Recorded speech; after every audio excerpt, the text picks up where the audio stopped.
Questions to the Secretary of State for Wales, Tommy Shepherd. Number 1, Mr. Speaker. Secretary of State for Wales, Secretary Alun Cairns. Thank you, Mr. Speaker. With permission, I will answer questions 1 and 2 together. I have regular discussions with the First Minister on the implications and opportunities for Wales arising from EU exit, including the withdrawal agreement and the political declaration. Tommy Shepherd. Mr. Speaker, given the new easy listening approach of the Prime Minister, could the Government give a commitment that it will discuss any new proposals it makes in terms of withdrawal from the European Union? It will discuss these proposals with the First Minister of Wales and the Welsh Government prior to the meeting of the European Council. Well, the honourable member is well aware that my right honourable friend, the Prime Minister, is keen to work with colleagues across the House in order to secure a deal to leave the European Union in a smooth and orderly way. My relationship with the Welsh Government and specifically with the First Minister in Wales is a warm, positive, constructive relationship, and as the honourable member will be well aware, the First Minister or someone that he nominates attends the European Union Exit Committee that focuses on preparedness in the event of a no deal. Mr. Speaker, if it's good enough for this House to be asked repeatedly to approve the Prime Minister's deal, why isn't it good enough to put it back to the people of Wales? If he's so confident in the merits of the Prime Minister's deal, why is he so afraid to put a deal that has been rejected by the Scottish Parliament and the Welsh Assembly back to the people of Wales to decide? Mr. Speaker, the honourable member seems to forget that Wales voted to leave the European Union. Also, I would underline that Wales voted to leave the European Union in stronger numbers, in higher numbers than did the average across the rest of the United Kingdom. But of course, we're keen to work with all political parties in order to secure a smooth and efficient exit from the European Union. Let's be frank that the Welsh public and the UK public want to draw a line under this chapter. Stephen Crabb. Thank you, Mr. Speaker. Isn't it the key problem with the withdrawal agreement that we're facing at the moment, that there are just too many MPs from Wales, elsewhere on the opposition benches, some on our side, they go to their constituencies at the weekend, they tell their Leave voters that they want to get on with Brexit, they come back here on a Monday and then find every trick in the book, every excuse to vote against implementing Brexit.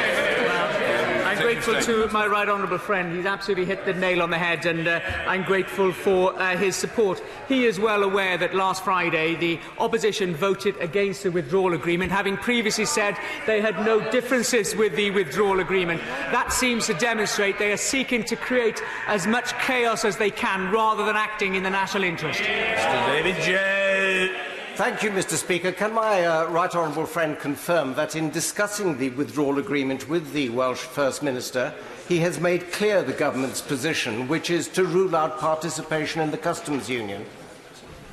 Mr. Speaker, the honourable member is well aware that this House has not yet come to a conclusion as to whether it wishes to call on the government to be part of the customs union or not. So far, everything has been rejected, and my right honourable friend, the Prime Minister, is seeking to work across the House and with colleagues on all parties in order to come to an agreement about what the House actually wants. Lloyd Russell Moyle. Does he believe the Welsh economy will be stronger under the withdrawal agreement and the political declaration, or weaker? And will he support a strong Welsh economy or a weaker Welsh economy?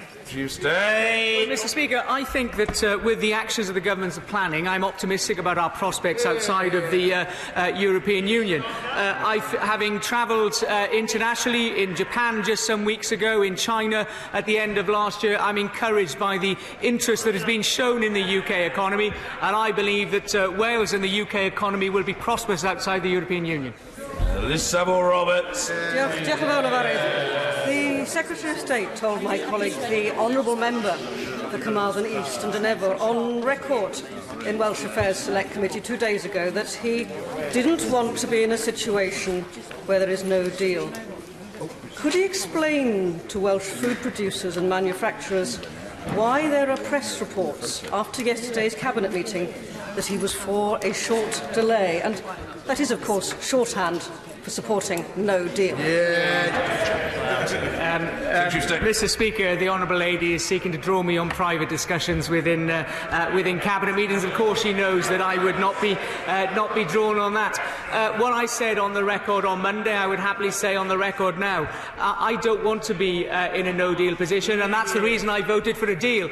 And I would hope that the Welsh food producers that the honourable lady referred to also supported the Prime Minister's deal, and I would hope that she would explain to them why she refused to support it. Liz Savile-Roberts. One Welsh Office Minister may be regarded as a misfortune, but to lose 4 in a little bit more than a single year looks like carelessness. Something must make their positions untenable, intolerable, dispensable, toxic. When will he admit that his office too has become dispensable, too toxic to serve the interests of Wales? When will he do the right thing and resign? Mr. Speaker, I don't think a month passes without the honourable lady calling for me to take such action. But it is an opportunity to thank my colleague who served in the Wales office for his efforts, for the work in which he did on the North Wales Growth Deal, for which the honourable lady has showed appreciation in the past, and I wish that she wouldn't be so churlish now. Christina Rees. Thank you, Mr. Speaker. Mr. Speaker, as you know, it's the Newport West by-election tomorrow, called after the sad passing of our wonderful colleague, Paul Flynn. So may I wish Ruth Jones, our wonderful candidate, all the best for tomorrow. And could I welcome the DWP Minister to his place? Are you staying long or are you just passing through? Mr. Speaker, the House has on several occasions refused to back leaving without a deal. So has the Welsh Government and the Welsh Assembly. The Prime Minister doesn't want it, and she has at last reached out to our party for a cross-party approach to resolve the Brexit impasse. Does the Secretary of State agree with his Prime Minister or his junior minister who has just resigned? Mr. Speaker, in the first instance, I'd also like to wish Matthew Evans well in the Newport West by-election in response to the point made by the honourable lady. But I would say to the honourable lady, as I've said to the House a moment ago, I don't want to leave the European Union without a deal. That's exactly why I voted for the Prime Minister's deal. Maybe the honourable lady would explain to her constituents why she voted to block Brexit. Christina Rees. I thank the Secretary of State for his response, but I think it would be really helpful if he reiterated to this House today that he would rule out a no deal, which he knows would be disastrous for Wales, and if he will not, then he should follow his junior minister and resign. Well, Mr. Speaker, in the spirit in which my right honourable friend, the Prime Minister, made her statement yesterday and said that she was keen to engage on an open and transparent basis, the right honourable member, the Leader of the Opposition, has also said there are no red lines, so I don't know why she's calling on me to draw some now. Angela Crawley. Number 3, Secretary of State. Thank you, Mr. Speaker, and with permission I will answer questions 3 and 8 together. I have regular discussions with Cabinet colleagues on a range of issues affecting Wales, including the UK Shared Prosperity Fund. Leaving the European Union removes the geographical and fund-specific constraints currently in place and provides an opportunity to address the concerns of businesses, the voluntary sector and communities around excessive bureaucracy. Angela Crawley. Mr. Speaker, this government committed to creating a shared UK prosperity fund to replace the EU funding which seeks to reduce inequalities across our communities between the 4 nations of the UK. 2 years later, and this fund still does not exist. Can the Secretary of State confirm whether he and the Secretary of State for Scotland are advocating in the Cabinet to ensure that Scotland and Wales get the fairest deal and will not receive less funding than they currently do, or was promised by the Leave campaign? Well, Mr. Speaker, I mean, the simple fact that the fund does not exist is simply because we're still part of the European fund. So clearly there is plenty of space in order to develop that, and we will be consulting shortly. And in terms of the share of funds that come to Wales, I would compare my record positively with that of the Labour administration when it was in power. Having underfunded Wales for 13 years, we now have a new settlement, an enhanced settlement that is focused on need. Marion Fellows. Marion Fellows. Thank you, Mr. Speaker. With the worst inequality in any EU member state between London and Wales, leaving the EU would make this worse.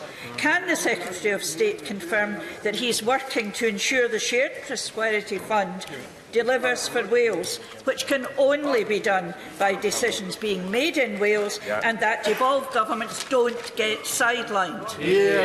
Well, the Honourable Lady raises an important point about the worst inequality, as she described it, between London and Wales. I mean, the facts speak for themselves, but they've built up over some time. But I would also point to the relative positive growth in Wales compared to that across other parts of the United Kingdom, and the enhanced funding settlement that has been negotiated under the fiscal framework. So I am optimistic and excited about our future outside of the European Union. David T.C. Davis. Thank you, Mr. Speaker. Would my right honourable friend agree with me that the UK Shared Prosperity Funds offers a cast-iron guarantee that Wales is not going to lose out financially as a result of Brexit? And will my right honourable friend consider ensuring that that money goes directly to local authorities so it is spent in the best possible way? My honourable friend, Mr. Speaker, makes an extremely important point, because he, as I was, an Assembly member back in 1999, when the first form of European aid on this scale was being discussed. It was described as a once-in-a-lifetime opportunity, and sadly we have qualified twice since, and that's because of the relative failure of the existing programmes. Bob Blackman. Thank you, Mr. Speaker. And further to my honourable friend's question, will my right honourable friend ensure that it is local authorities that can bid for this scheme, rather than just being devolved to the Welsh Assembly to divide up the funds accordingly? Mr. Speaker, my honourable friend makes an important point, and that is the sort of innovation that the consultation will consider. Now, he's tempting me to draw conclusions before we actually consult, but we haven't been doing nothing on this policy area. There have already been pre-consultation discussions taking place in Wales, and the Welsh Government jointly presented at the last St Asaph meeting in North Wales. Gerald Jones. Mr. Speaker, Wales has been a net beneficiary of EU structural funds, and we were told that we would not lose a penny when we leave the EU. So can we have certainty on the UK Prosperity Fund? And when will the Secretary of State start to do his job, stand up for the people of Wales and make sure we don't lose out after we've left the EU? Well, the honourable member makes an important point, but of course he's tempting me to announce elements of the comprehensive spending review well before my right honourable friend, the Chancellor, will do so later this year.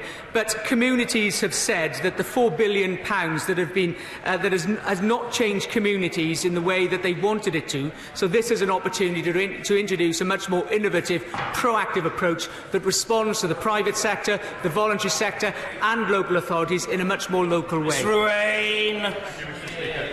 I welcome the honourable member for Swindon North to his new position. And Mr. Speaker, can I too start by wishing our Labour candidate Ruth Jones well in the Newport West by-election tomorrow.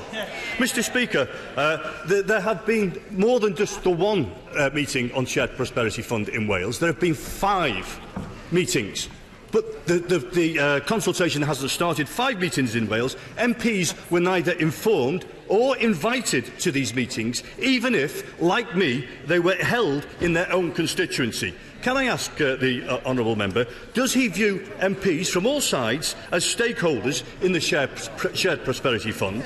Why weren't MPs invited to these meetings? And will he meet with stakeholder MPs to discuss the design of the fund? Mr. Speaker, to begin with, I would point that these meetings were aimed at communities, and the Welsh Government jointly presented at the last one. And the honourable member has frequent opportunities in order to make direct representation here. And it was only a little over a week ago I met the all-party group for the UK Shared Prosperity Fund to discuss the matter. I'm sorry that the honourable member couldn't be present with some of his colleagues, but of course I'll happily meet with him or any other colleague who wishes to discuss the UK Shared Prosperity Fund. Tom Bursclave. Number 4, Mr. Speaker. Secretary of State. Thank you, Mr. Speaker. Last year, over 3,000 jobs came to Wales through foreign direct investment through 57 projects, of which 93% was supported by my department and the Department for International Trade.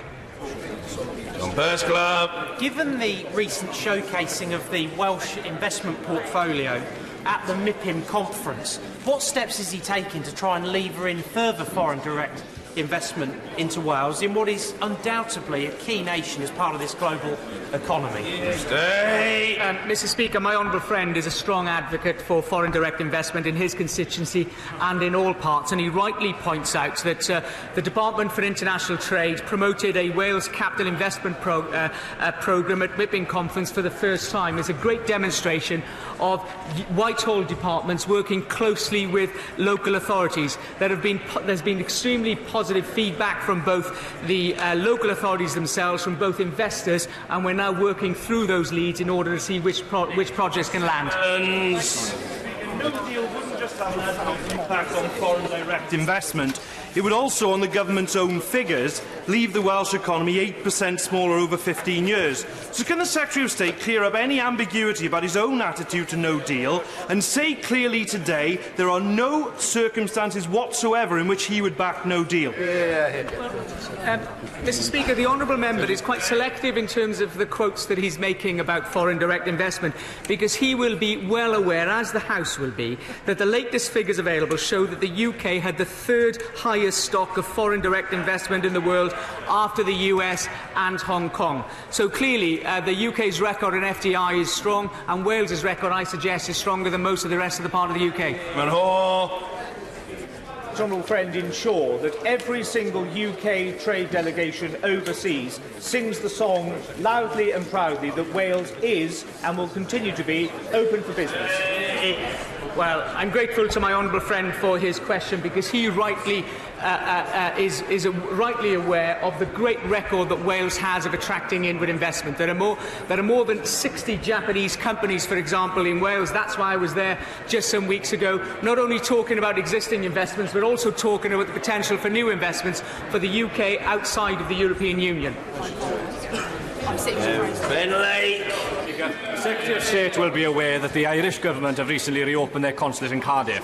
What more can the government do to encourage other countries to do likewise, so as to boost Wales's international presence and also levels of inward investment?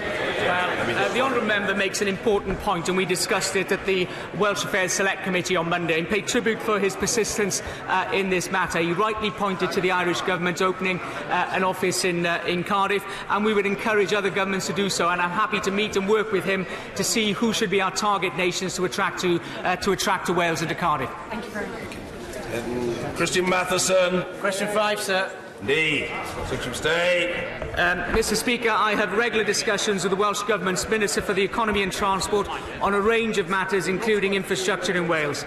We are committed to creating a broad-based, resilient economy through our own modern industrial strategy and the Welsh Government's Economic Action Plan. Christian Matheson. Resilience of the major road network in North East Wales is entirely dependent on the M56 just across the border in my constituency, which is now beyond capacity. Will he speak to the Department of Transport and ministers there to make sure we get the upgrades we need to benefit North East Wales as well? The honourable member raises very important points, particularly when responsibilities are split between the Welsh Government and the UK Government. So in seeking to address these sorts of issues, cross-border infrastructure projects in particular, the Strategic Roads in Britain group has been established, for which the Welsh Government and the UK Government are part of, in seeking to prioritise how we can best resolve these issues. Ann Clwyd. Thank you, Mr. Speaker. The Chancellor said last week there was not one extra penny for the environment in Wales. Who is going to clean up 100 acres of polluted land in Abercwmboi unless the government does it? Secretary of State. Mr. Speaker, I pay tribute to the Right Honourable Lady for her work in this area in seeking to clear up the Furnacide site. She has been working on this project for many years. I would maybe enhance the comment that she made about funding for Wales and on environmental projects, because that is devolved and that would be part of the Barnet block. But I'm keen to work with her to see how we can best influence the Welsh Government in this devolved area of policy so that we can bring benefit to her constituency. Michael Fabricant. Thank you. Question 6, sir. D. Secretary of State. I commend the honourable gentleman for his commitment to this issue, Mr. Speaker, and would be delighted to see the return of His Royal Highness the Prince of Wales's regalia to Wales. There are many fine residences in Wales that would be suitable to display what some consider to be the Welsh crown jewels.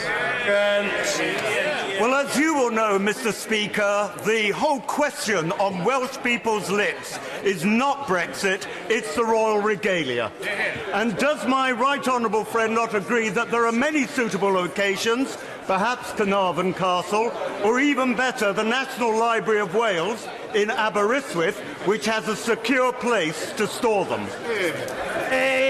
Mr. Speaker, my honourable friend is extremely persistent about this issue, but it demonstrates the importance of this project and the potential it could offer to attracting tourists to Wales. It's an interesting proposal, and my officials are happy to work with other organisations to see how we can bring about this to be a reality. There are security implications, but there are significant benefits potential too. Jones. Mr. Speaker, investiture regalia is probably a controversial subject, but those who are keen on it would describe themselves as patriots. Will the Secretary of State for Wales describe himself as a real patriot by ruling out a disastrous no-deal Brexit, and will he show his commitment to that?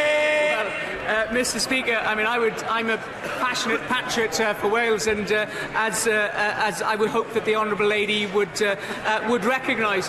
And I want to see a deal in terms of leaving the European Union. That's why I have voted for a deal. But I would point to the honourable lady's record in voting against the deal last Thursday, which was in rejection to the call and instruction and demand that came from the Welsh public in the referendum. Mr. Speaker, in the Royal Collection there is a sword made of Tane silver. It is fantastically valuable. Would the Secretary of State have a word with the Scottish Secretary of State to see if that Tane silver sword could be lent to my hometown of Tane in the Highlands? Secretary of State. Mr. Speaker, I'll happily raise the matter with my honourable friend, the Secretary of State for Scotland. But I think this highlights the great history, the great shared identity, the great common issues that we have as a nation, and that we can share these assets in order to attract tourists to every part of the United Kingdom. Number 7, Mr. Speaker. E. Secretary of State. Mr. Speaker, I have been working closely with my right honourable friend, the Secretary of State for Business, Energy and Industrial Strategy, and with the Welsh Government to ensure that Wales benefits from opportunities that our modern industrial strategy provides. Jessica Morden. Thank you, Mr. Speaker. The recent Bayes Select Committee Industrial Strategy report was particularly damning about how the steel sector has been failed by this government. I know Ruth Jones, if elected tomorrow, will be a strong voice for the industry in Newport West. But what is the Secretary of State doing to push the sector deal negotiations and demand energy on energy costs? Mr. Speaker, I don't recognise the point that the honourable lady made. I recognise that she's a strong supporter of the steel industry in her own constituency and across Wales and elsewhere. But I would also say to the challenging crisis that the steel industry faced just 3 years ago, and it is in a much more positive position as a result of government interventions such as reducing energy costs for energy-intensive industries. Albert Owen. Mr. Speaker, can I thank the Secretary of State and indeed the Secretary of State for Business, Energy and Industrial Strategy for attending a delegation that I led here a few months ago. But we now need action. Rayhow are shedding jobs in my constituency. This is an opportunity for the industrial strategy to put its money where its mouth is and help that company. Will he agree to meet with me to follow on the meeting that the Parliamentary Under Secretary of State had with that company so that we can keep jobs and productions in Amlwch in my constituency? I'll happily respond positively to the honourable member's question, Mr. Speaker.